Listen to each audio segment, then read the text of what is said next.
제가 새벽교회는 몇 번 와봤고요. 이렇게 교환 설교 때도 와보고 이렇게 했는데요. 우리 익숙한 분들을 뵙게 돼서 좀 부담이 좀 덜한 것 같습니다. 전혀 모르는 지역에 가면 또 전부 이렇게 새롭고 또 이렇게 적응하는데 좀 시간이 걸리고 이렇게 하는데요. 이렇게 우리 장로님들하고 또 몇몇 분들은 또 이렇게 아는 분들이라 이렇게 마음이 그렇게 이렇게 생소하다거나 이렇게 하지 않는 것 같습니다. 지역은 이렇게 좀 대구 서부하고는 지역이 다른데요. 그래도 여기는 이렇게 지나가면서 이렇게 좀 다니고 이렇게 하던 곳이라 이렇게 익숙한 것 같습니다. 우리 이렇게 동대구 세비시 우리가 연합하고 또 하나가 되어서 또 이 지역에서 성장하고 부흥하는 그러한 아름다운 교회가 되기를 다시 한번 소망합니다. 저는 이 나를 통하지 않고는 이라고 하는 이 제목 가운데서 오늘 개역 개정판 성경에서는 예수께서 이르시되 내가 곧 길이요 진리요 생명이니 나로 말미암지 않고는 아버지께로 올 자가 없느니라 그렇게 말씀하고 있는 것을 봅니다. 이 말씀을 쉬운 성경에서는 예수께서 대답하셨습니다. 내가 바로 그 길이요 진리요 생명이다. 나를 통하지 않고는 아버지께로 올 사람이 없다. 그렇게 이야기합니다. 우리가 말미암지 않고는 이라고 하는 단어를 이 쉬운 성경에서는 나를 통하지 않고는 이라고 말하고 있는 것을 봅니다. 그래서 기독교를 배타적이다. 밖에 사람들은 그렇게 이야기합니다. 왜 부처를 통해서도 마호멧을 통해서도 알라를 통해서도 여러 루트를 통해서도 우리가 신에게 갈 수 있지 않는가? 요즘에는 종교를 통합하자 하는 그런 이제 개념을 가지고 있는 사람들은 자기의 고유의 영역을 포기해야 된다.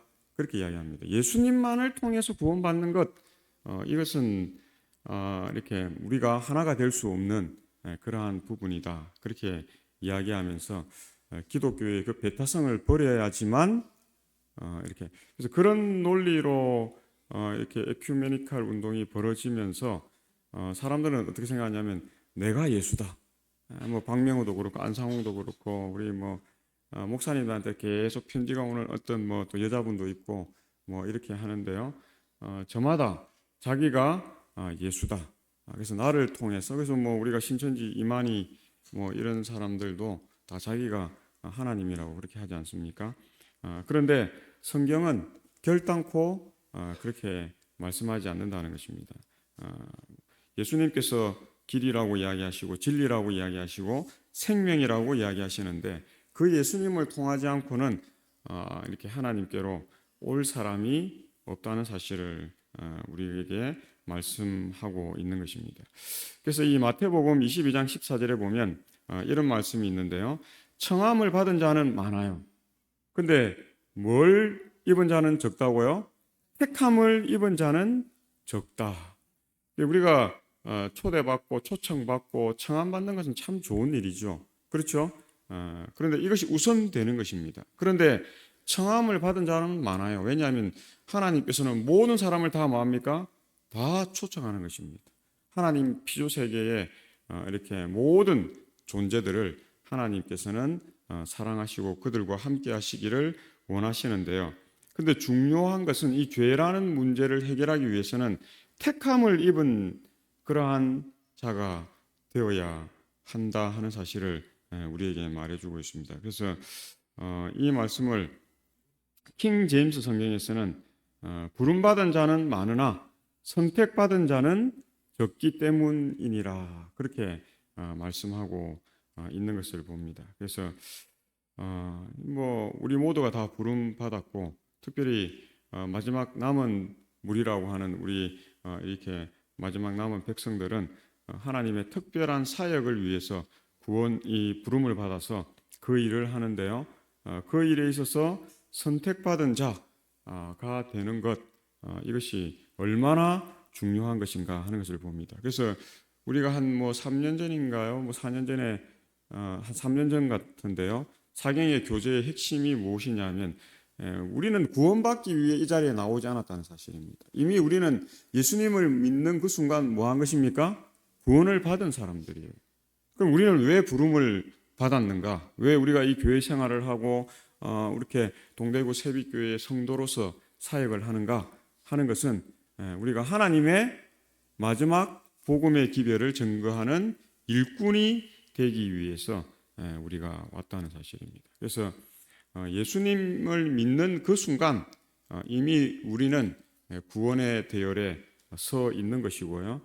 그래서 구원받기 위해서 교회에 나온 것이 아니라 이 마지막 남은 교회는 하나님의 그 마지막 사역들을 이루어가는 일을 하기 위해서 왔다 하는 사실을 보게 됩니다. 그래서 그러면 예수님을 우리가 전하기 위해서 요한복음에는 7번의 나는 뭐뭐이다, 에고 에이미라고 하는 단어를 헬라어에서는 쓰고 있습니다. 이 에고 에이미라는 단어는 나는 뭐뭐이다 하는 헬라어인데요. 우리 요한복음 6장 35절과 48절에는 예수님은 나는 생명의 떡이다 그렇게 말씀하고 있습니다. 그래서 우리 이렇게 이사 왔을 때 우리 교인들이 한 10분 정도 오셨는데요. 이렇게 떡을 먹으면서 우리는 떡 참 좋아한다고 그렇게 말씀하셨는데요. 우리 예수님이 본인을 스스로 뭐라고 이야기했다고요? 생명의 떡, 생명의 빵이라고 그렇게 이야기했습니다. 그래서 우리 떡을 사랑하시는 우리 모든 이 동대구 세빛교회 성도님들이 예수님을 더욱 사랑하게 되시길 바랍니다. 나는 세상의 빛이다. 요한복음 8장 12절과 9장 5절에 그렇게 이야기합니다.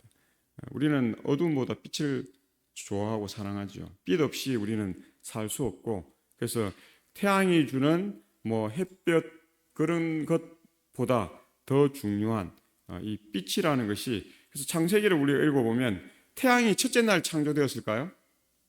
아닙니다. 첫째 날 창조된 것이 무엇이죠? 빛입니다. 빛.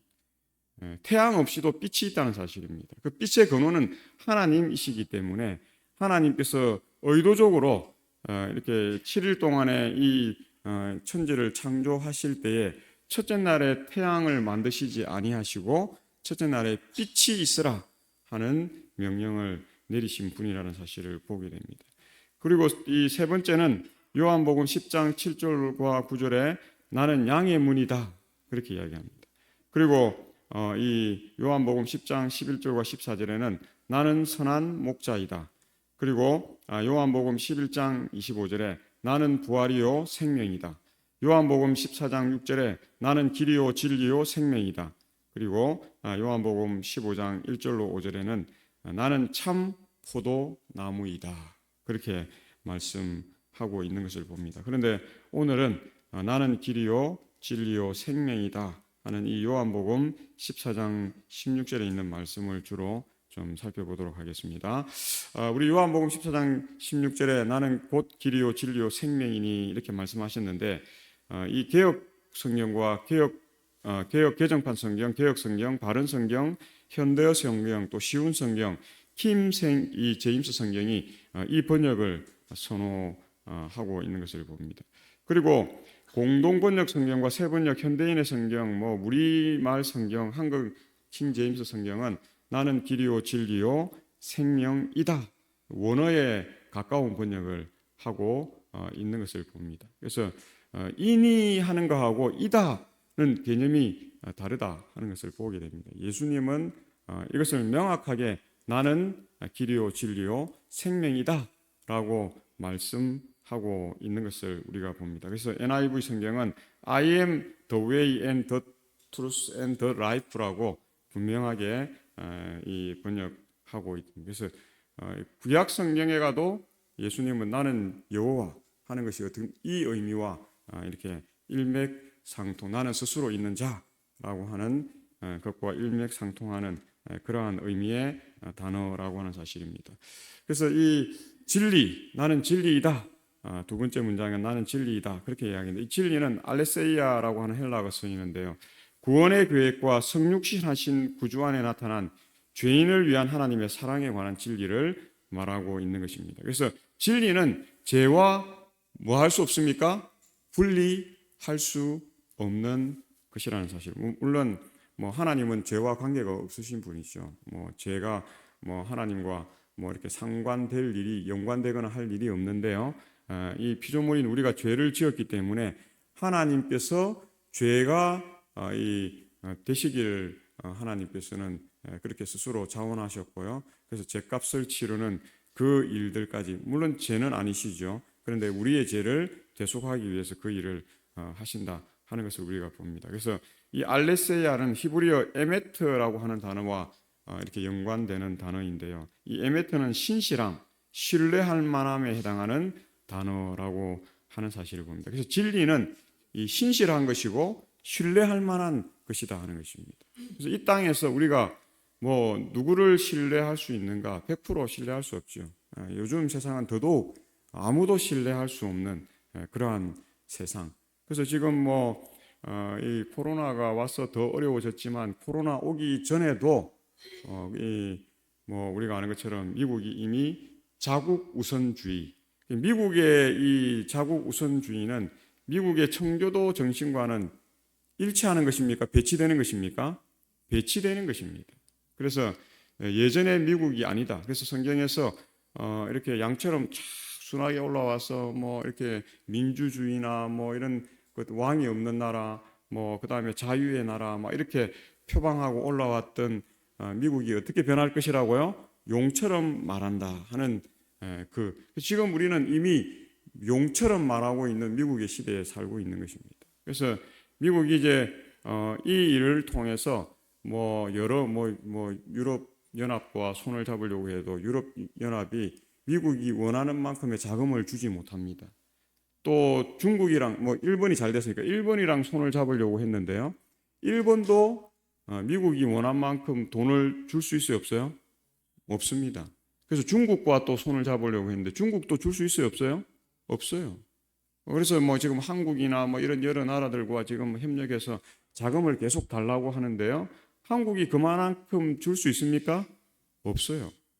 결국 성경이 말하는 누구밖에는요, 천주교 외에는 그 자금을 댈 만한 그러한 어떤 나라가 없는 것입니다. 그런 권력과 세력, 그러한 이 돈을 가진 그러한 나라가 없기 때문에 성경이 말하는 대로 미국과 천주교회는 손을 잡을 수밖에 없게 될 것입니다. 그래서 미국은 지금 군사력 말고는 갖고 있는 것이 아무것도 없습니다. 그리고 천주교회는 뭘 갖고 있습니까? 자금과 이렇게 나라를 움직일 수 있는 권력과 이런 걸 다 갖고 있는데 군사력에서 어떻게 해요?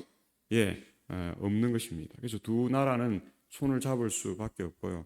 지금 우리가 어젯밤에도 우리 한 장로님 말씀하신 것처럼 미국은 양적 완화, 그 양적 완화는 뭐냐 하면요, 직업 준비율을 갖고 있지 않다는 것입니다. 옛날에는 이렇게 100만 원을 이렇게 돈으로 찍어내려고 하면 50%, 30%, 70% 금으로 갖고 있든지 이런 다른 은이라든지 아니면 이런 것들로 가지고 있어야 되는데요.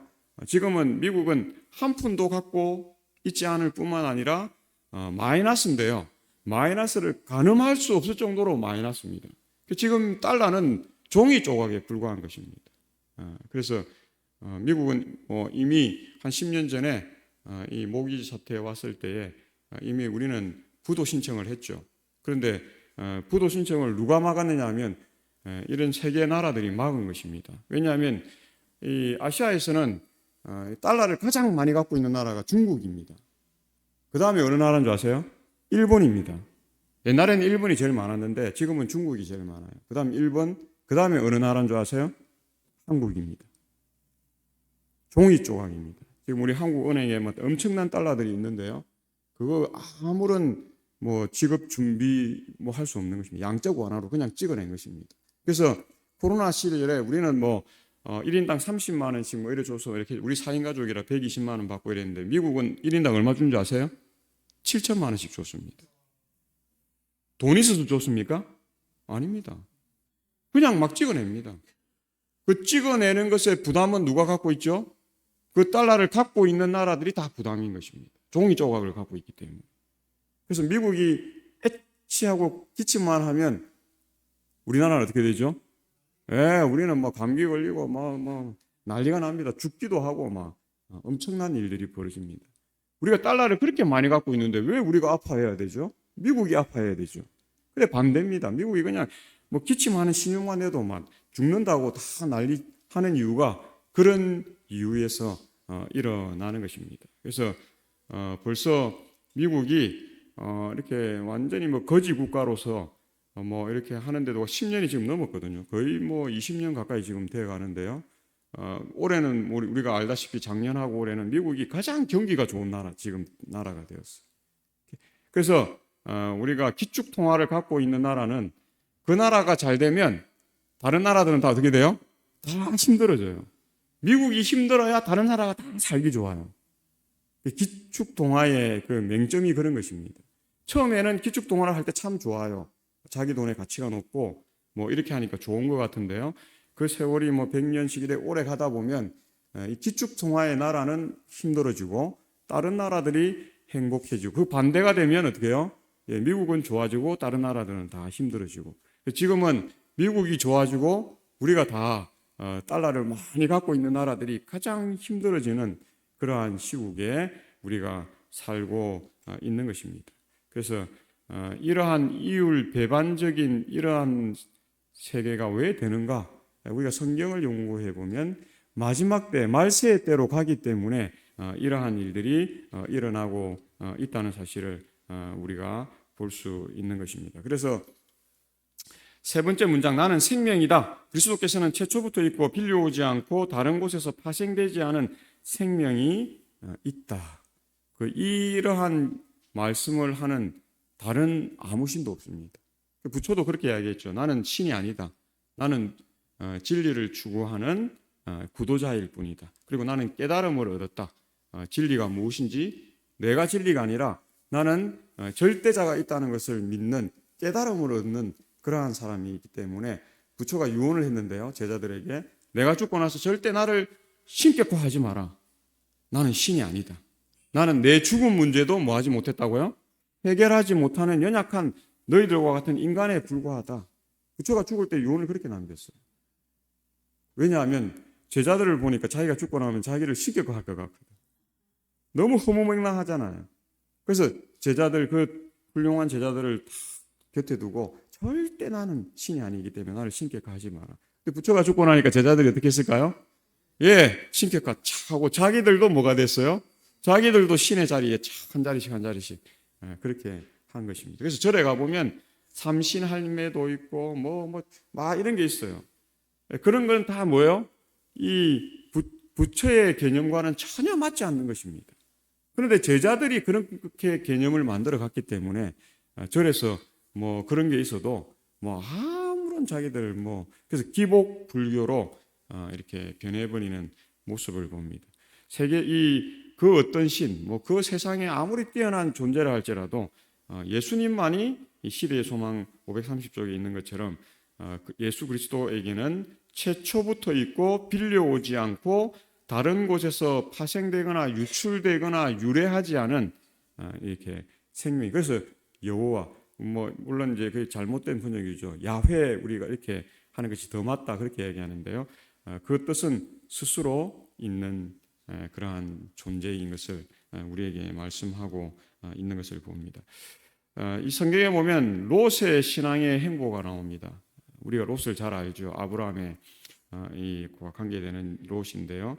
롯은 자신의 실수를 깨달았는데 이 화해주석 창세기 13장 10절과 11절 주석에 보면 소돔에서 얻게 될 이득을 세속적 관점에서 보았기 때문에 롯은 그의 가정을 위해서 소돔성을 택하였다. 그러나 자리를 잡고 재물을 좀 모으고 난 다음에 롯이 절실히 깨달은 것은 그가 가정을 꾸려야 될 그 지역 사회의 도덕적 수준을 전혀 고려하지 않은 큰 실수를 범했다는 사실이 그가 깨닫게 되었다 하는 것을 봅니다.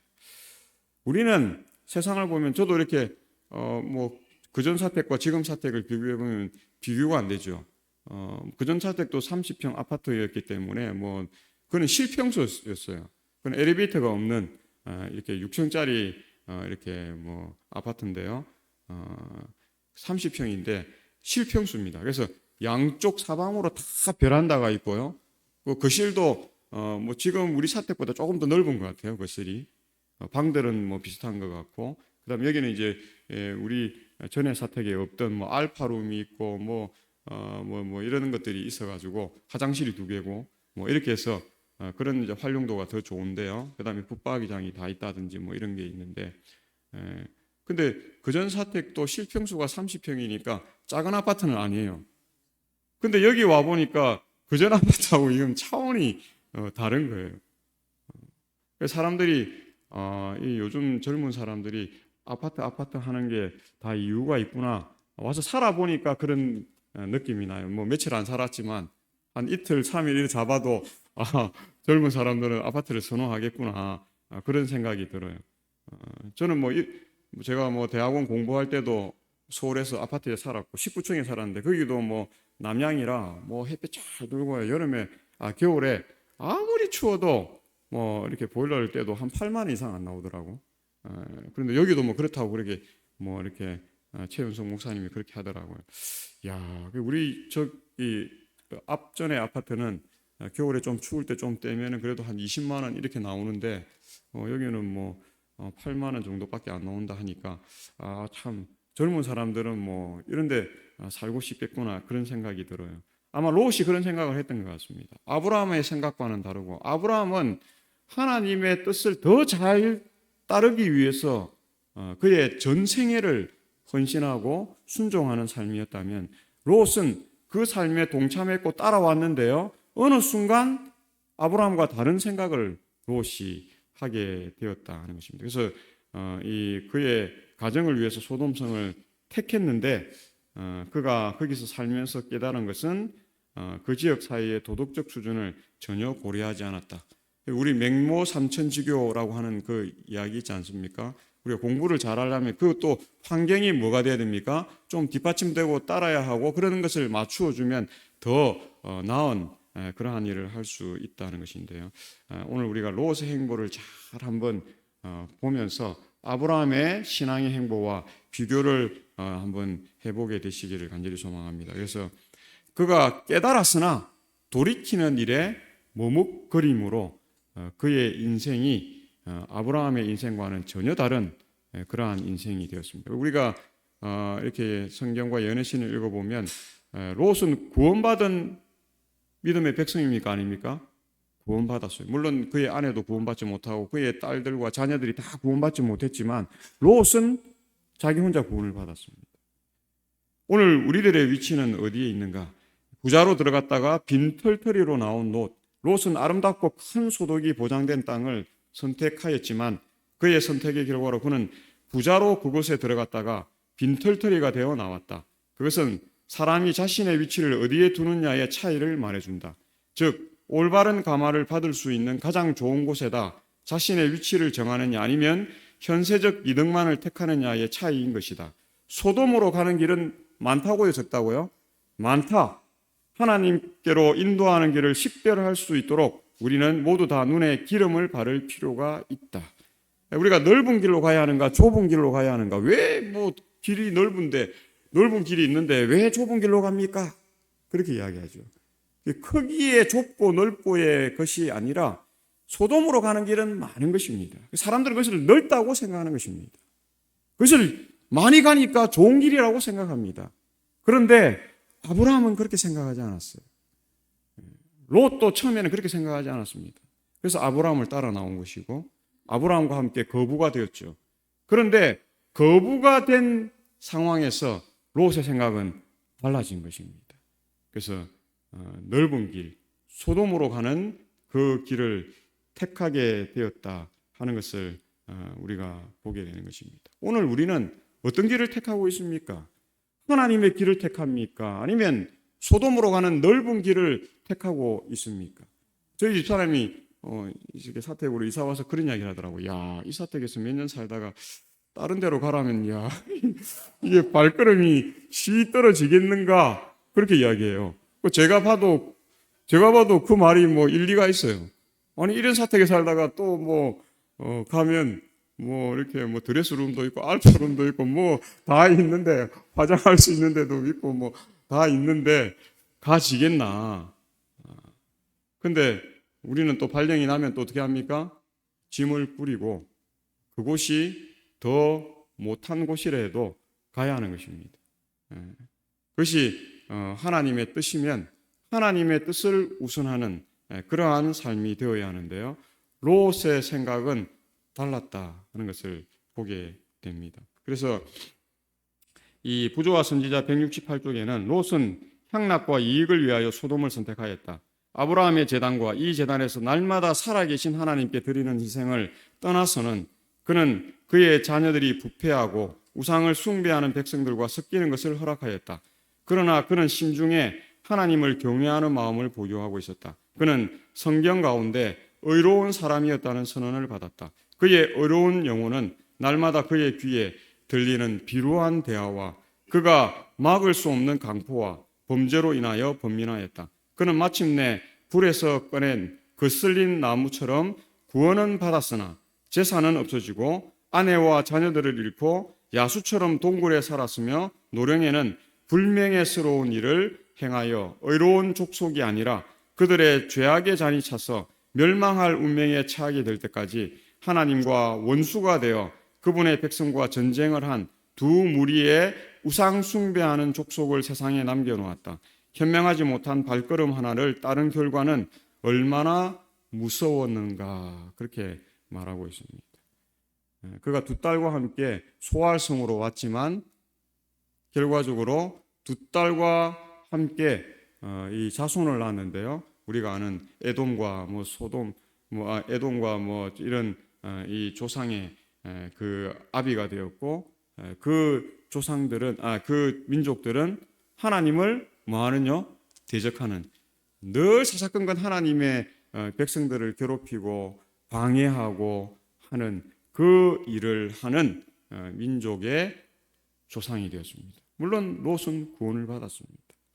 그래서 롯의 삶과 아브라함, 왜 아브라함이 믿음의 조상이 되었는가? 뒤에 가서 살펴보겠지만 우리는 롯의 삶과 아브라함의 삶을 비교해 보면 왜 아브라함이 믿음의 조상이 되었는가 하는 부분을 더 명확하게 알 수 있다는 것입니다. 우리가 이제 아브라함의 믿음의 행보를 한번 살펴보겠습니다.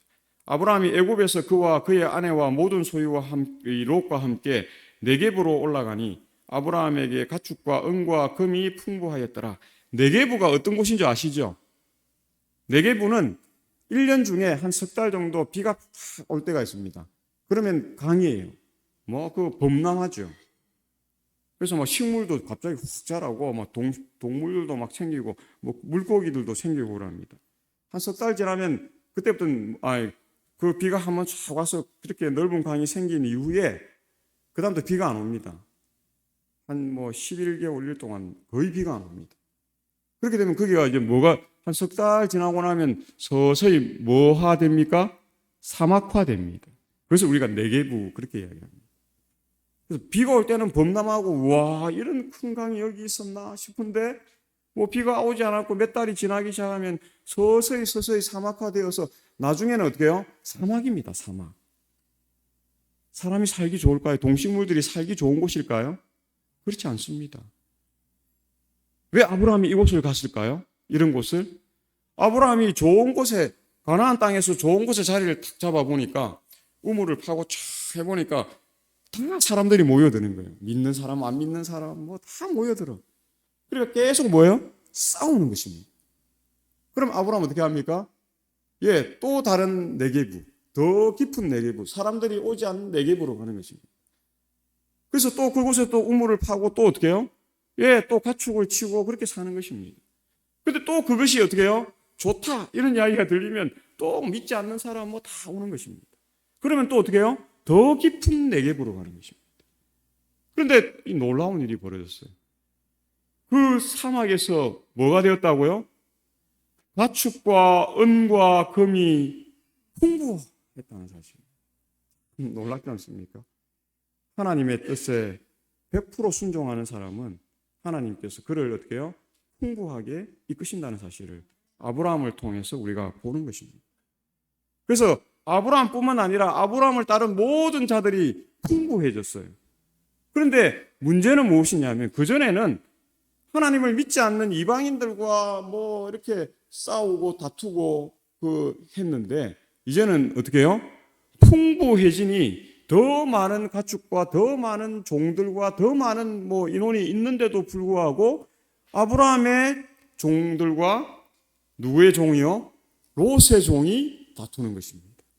이방인과 다투는 것보다 더 심하게 다투는 것입니다. 그래서 이 아브라함이 한 생각을 하게 되는 것입니다. 이 아브라함은 하나님의 부르심에 합당한 지역인 이 네겝으로 올라가는 그 삶을 우리가 유심히 봐야 하는데요.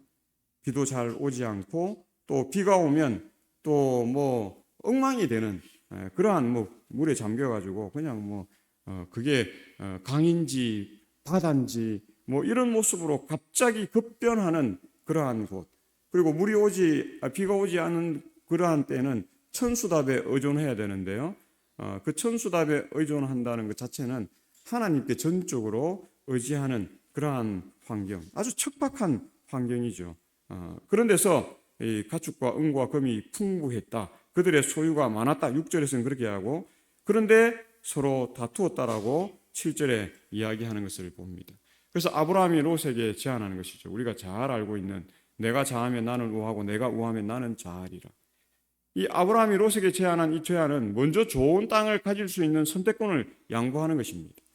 당신은 이 어른이 먼저 선택할 권리가 있음에도 믿음의 사람은 세상이 하지 못하는 일을 하고 있는 것을 보는 것입니다. 하나님께서 아브라함을 통해서 믿음의 백성의 모습이 이러해야 된다 하는 것을 우리에게 지금 보여주고 있는 것입니다. 하나님을 믿는 자는 아브라함과 같이 어떻게 해요? 하나님을 전적으로 신뢰함으로 좋은 것들을 양보할 수 있는 삶이 되어야 한다는 사실을 우리에게 말해줍니다. 그것은 결과적으로 손실이 되지 않는다는 사실을 우리에게 지금 말씀하고 있는 것입니다. 그래서 창세기 13장 8절로 9절에 아브라함이 롯에게 이르되 우리는 한 친족이라 나나 너나 내 목자나 또 서로 다투게 하지 말자. 내 앞에 온 땅이 있지 아니하냐. 나를 떠나가라. 내가 자하면 나는 우하고 내가 우하면 나는 좌하리라.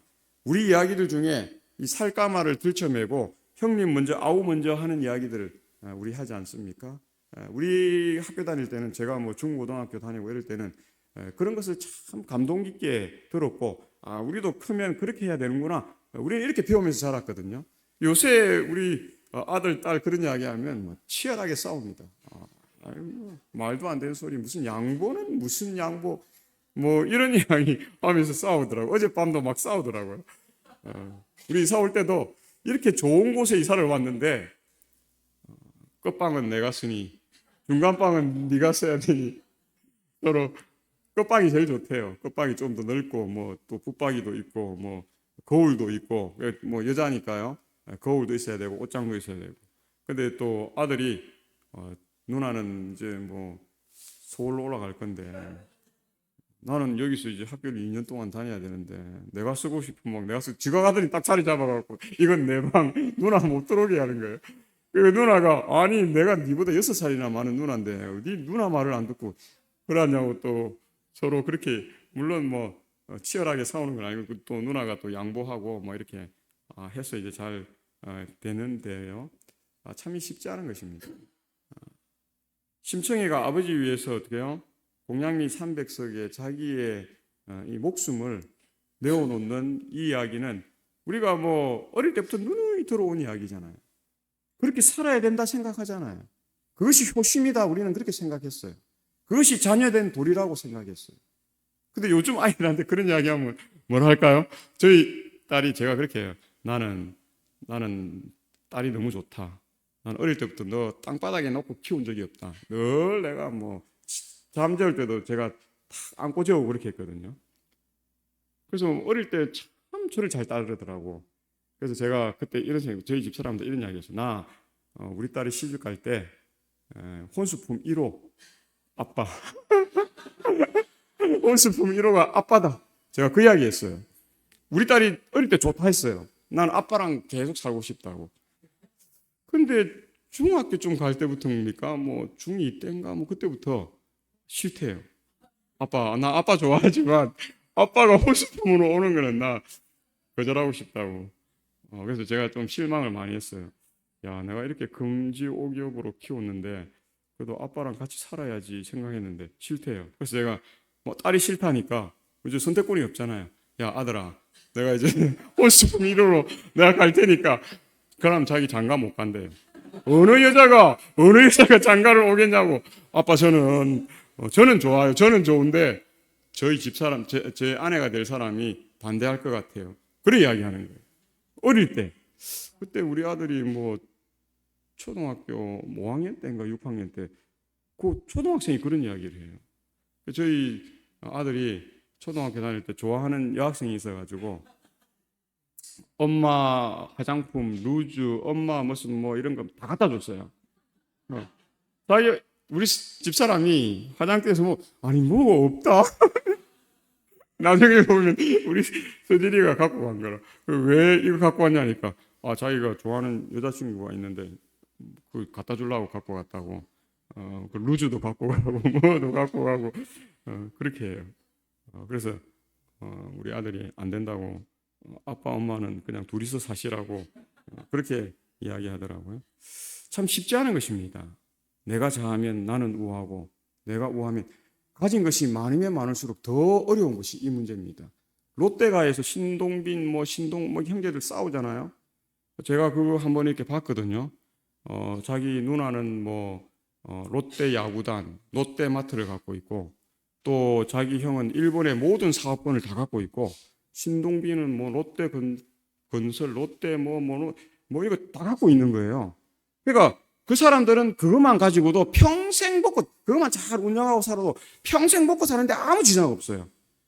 근데 그 신동빈하고 신동빈 형이 한 이야기가 있어요. 다 가진 것이 아니면 가진 것이 아니다. 와, 제가 그 이야기 듣고 깜짝 놀랐어요. 그래서 나는 이 목회자가 된 것에 대해서 하나님께 감사했어요. 저는 이 형 거 욕심 안 냅니다. 제 동생 거 욕심 안 내. 제 누님들 다 잘 사는데요. 다 공무원이고 다 잘 돼가지고 지금 이제 저희 형이 조금 필리핀에서 이제 좀 어려워졌는데요. 필리핀에서 가장 잘 나가던 사람이 저희 형이었어요. 홈스테이부터 시작해갖고 엄청 잘 됐는데 코로나가 오면서 급격하게 우리 장모님처럼 지금 곤두박질을 쳐가지고 지금 이제 어려운 그런 상황인데요. 회복이 또 잘 안 되고 해서 그런 것 같은데 하여튼 그런 것 우리가 욕심 안 내고 우리가 이렇게 사는 그러한 삶이 얼마나 감사하고 두 발 쭉 뻗고 편하게 잘 수 있고 또 하나님이 때에 따라서 또 어떻게 해요? 이것도 보내주시고 저것도 보내주시고 저는 울릉도 갔는데 울릉도 갈 때 주변 사람들이 난리가 났어요. 무슨 그런 데를 목회하지 말라고. 저희 장모님이 목회하지 말라고 그렇게 했어요. 그래서 제가 그때 병원에서 7년 근무했는데 서광수 목사님하고 좀 쌓여간 제가 총무과에 있었거든요. 서광수 목사님하고 제가 좋은 제안들을 많이 했는데 서광수 목사님이 그걸 받아들이지 않더라고요. 그래서 저는 이제 대학원에 공부를 하러 갔고 제가 대학원 가서 석 달도 안 됐는데 제 후임자한테 들리는 이야기가 황 선생님 제안한 거 다 병원장님이 하고 있다고. 이것도 하고 저것도 하고 그래 이야기 하더라고요. 그래도 저는 좋은 뜻으로 갔으니까 그분 원망하거나 이렇게 하지 않고 그래서 저는 이제 목회 신학 공부하고 이제 목회를 나왔는데요. 하나님께서 그때에 따라 제가 그때 가장 잘 선택한 게 내가 그때 대학원 신학 공부한 게 가장 잘한 것 같아요. 3년 동안 공부하면서 너무 행복했고 와 이렇게 해서 우리 재림교회 신학이 이렇게 훌륭하구나. 어젯밤에 우리 네팔이나 이런 데는 교회들이 지금 온다 하잖아요. 우리 대구에서도 침상교회가 그렇게 장로교회가 우리 교회로 넘어오기도 하고 그런 일들이 있는데 진리를 공부하는데 이렇게 행복할 수가 없구나. 제가 그렇게 생각했어요. 그래서 저는 처음에 목회 나오려고 공부하러 간 건 아니었습니다. 그런데 3년 공부하고 나서 제가 다른 생각 다 접어버리고 목회를 해야 되겠다. 그래서 제가 나왔는데 서광수 목사님이 병원장 하시다가 영남 화폐장이 된 거예요. 제가 3년 공부하고 딱 나올 때 첫 해에 제가 좀 그분과 이렇게 안 좋아서 공부하러 갔는데 나오니까 영남 화폐장이 되셔가지고 저를 울릉도로 보냈더라고요. 제가 서광수 목사님이 화폐장이 됐다는 이야기를 듣고 내가 1등을 하지 않으면 채용되기가 상당히 어렵겠구나. 제가 그 생각을 하고 정말 열심히 해서 1등을 했거든요. 그런데 그때는 연합회 비서가 김수현인데 연합회에 전화하면 성적을 알려줬어요. 영남 앞에서 1등을 했습니다. 그러니까 저보고 뭐냐면 전도사님은 걱정 안 하셔도 됩니다. 뭐 1등인데 뭐 그렇게 편안한 마음 갖고 계세요. 근데 울릉도로 채용도 되지 않고 임시로 울릉도로 갔어요. 그래서 제가 오기로 그럼 난 가야 되겠다. 제 주변에서는 다 말리더라고. 그냥 목회하지 말라고. 제가 그 가기 전에 정말 좋은 여건에 있었는데요. 김일봉 목사님 지금 총장이잖아요. 제가 대학교에 교육전도사를 2년 했는데 그때 김일봉 목사님이 교목실장이었습니다. 그래서 서중환으로 목회를 나와라. 그리고 대학에서 일을 해라. 그래서 강의를 4시간씩 줄 테니까 하라고. 그렇게 저는 엄청 좋은 조건이었어요. 그런 자리를 뿌리치지 않는다고 다 이야기했어요. 근데 저는 뿌리치고 내려왔습니다. 왜냐하면 하나님이 우리의 길을 인도하시지 뭐 합회장이나 병원장이나 뭐 총장이 뭐 이런 일을 하는 것이 아니다. 저는 그런 지금 생각하면 그렇게 결정할 수 있을까 잘 모르겠어요. 근데 그 시절에는 제가 오기가 생기더라고. 오지 말라니까 더 오고 싶고 물론 뭐 그거 꼭 잘했다 못했다 뭐 이런 관점에서가 아니라 근데 저는 그런 어려운 길을 마다하지 않고 가는 것이 하나님의 인도하심을 받는 길이라 그렇게 생각해요. 그것이 아브라함이 선택했던 그러한 길인 것 같습니다. 그래서 아브라함은 창세기 13장 1, 2절에 아브라함 가나안 땅에 거주하였고 롯은 그 지역의 도시들에 머무르며 그 장막을 옮겨 소돔까지 이르렀더라. 그렇게 이야기합니다. 소돔 사람은 여호와 앞에 악하며 큰 죄인이었더라. 롯이 한 번에 들어가지 않았습니다. 계속 그 주위를 배회했어요. 점점 가까이. 그래서 연애신에 나중에 보면 롯이 뭐 어떻게 했다고요? 그 장막을 옮겨 소돔으로 쏙 들어간 것입니다. 처음에 들어가기는 좀 머뭇거리겠죠. 왜냐하면 하나님의 뜻을 분명히 알았기 때문에. 아브라함의 그 행보는 롯이 선택한 것과 정반대라는 것을 롯은 너무 잘 알았습니다. 그렇기 때문에 한 번에 자기가 그것을 선택하고 쏙 들어가지 않았어요. 계속 그 주위를 맴돌고 더 가까이 장막을 치고 또 장막을 치고 장막을 치다가 어느 순간 쏙 들어간 것입니다. 그래서 아브라함과 롯의 믿음의 행보는 정반대의 행보라는 사실을 우리가 볼 수 있는 것입니다. 그래서 이 부조와 선지자 126쪽에는 이와 같이 아브라함에게 임한 이 시험은 가벼운 것이 아니었고 그에게 요구된 희생도 작은 것이 아니었다. 그를 조국과 친족과 고향에 붙들어 매는 강한 줄이 있었다. 그러나 그는 부르심에 순종하기를 주저하지 않았다. 그는 약속의 땅에 관하여 묻지 않았다. 곧 토지가 비옥하고 기후가 건강에 적합한지 그리고 그 지방은 유쾌한 환경을 제공하며 재물을 살 기회를 줄 것인지 묻지 않았다. 하나님께서 말씀하셨으므로 그분의 종은 순종해야 하였다. 그에게 있어서 이 세상에서 가장 행복한 곳은 하나님께서 그로 있기를 원하시는 곳이었다. 그렇기 때문에 아브라함이 믿음의 백성이 될 수 있었습니다. 그래서 이 성경에 그러면 아브라함만 그 일을 했는가? 그렇지 않다는 것을 봅니다. 물론 우리가 성경의 창세기 12장 9절 다른 성경에는 그 후 아브라함은 점점 이동하여 네겝으로 갔다. 창세기 13장 1절에도 아브라함이 애굽에서 그와 그의 아내와 모든 소유와 롯과 함께 네겝으로 올라갔다. 창세기 13장 3절에 그가 네겝에서부터 길을 떠나 베델에 이르며 베델과 아이 사이 곧 전에 장막 쳤던 곳에 이르렀다. 그 다음에 창세기 20장 1절에 아브라함이 거기서 네겝 땅으로 옮겨가 가데스와 술 사이 그랄에 거류하였다. 이렇게 계속 그런 이야기가 나옵니다. 아브라함은 그 척박한 땅을 떠나지 않았어요. 그 척박한 땅에서 더 큰 복을 받았어요. 왜냐하면 그 영혼은 어떻게 해요? 하나님과 동행하는 것이 그의 가장 우선적인 삶이었기 때문에 그곳에서 그는 가장 큰 성공을 이루었고 믿음의 조상이라는 반열에 이르게 된 것입니다. 그런데 놀라운 사실은 창세기 24장 62절에 이삭이 그때에 이 부엘라 헤로이에서 왔으니 그가 네베부 지역에 뭐 했다고요? 거주하였음이라. 그렇게 말합니다. 참 신앙은 남은 백성들과 자손들에게서 예수 그리스도의 재림의 날까지 이어지는 것입니다. 그래서 이 남은 백성, 우리 하나님 마지막 남은 책첨차의 기별을 전할 우리의 사명이 중요한 것입니다. 그것이 이어져야 하고 어떻게 해요? 자손들에까지 이 정신이 계승되는 일. 아브라함은 이 일을 위해서 그의 혼신의 힘을 기울였다는 사실을 봅니다. 근데 롯은 어떻게 했습니까? 그것을 대신하고 우리가 아브라함이 나오잖아요. 아브라함이 자기 이 이삭이 낳아지기 전에 이 종에게서 낳은 아들을 자기의 아들처럼, 그 다음에 그 아들이 낳기 전에는 또 종을 어떻게 해요? 엘리에셀 같은 종을 자기의 양자처럼 생각했어요. 그 전에는 누구였을까요? 그 이전에는 롯입니다. 롯을 그의 후계자처럼, 그의 아들처럼, 그의 가장 소중한 존재로 여겨서 어떻게 해요? 하나에서부터 10가지를 다 케어해 줬습니다. 근데 롯이 성공하니까 누구를 배신해요? 아브라함을 떠나가는 그 일을 하고 있는 것을 봅니다. 그래서 아브라함과 이삭과 믿음의 이 발걸음, 이러한 발걸음이 오늘 하나님께서 마지막 남은 백성들이 걸어가는 그 사역이 되기를 원한다는 사실입니다. 그래서 제가 다시 한번 묻겠습니다. 오늘 우리가 롯의 행복, 그래서 자신만 겨우 구원받는 그 믿음을 할 것인가? 아니면 아브라함과 이 이삭의 행보처럼 자신뿐만 아니라 수많은 믿음의 백성들을 구원하는 믿음의 조상, 그래서 하늘의 별처럼 바닷가의 모래알보다도 많은 믿음의 백성들을 이루어가는 그러한 신앙을 할 것인가?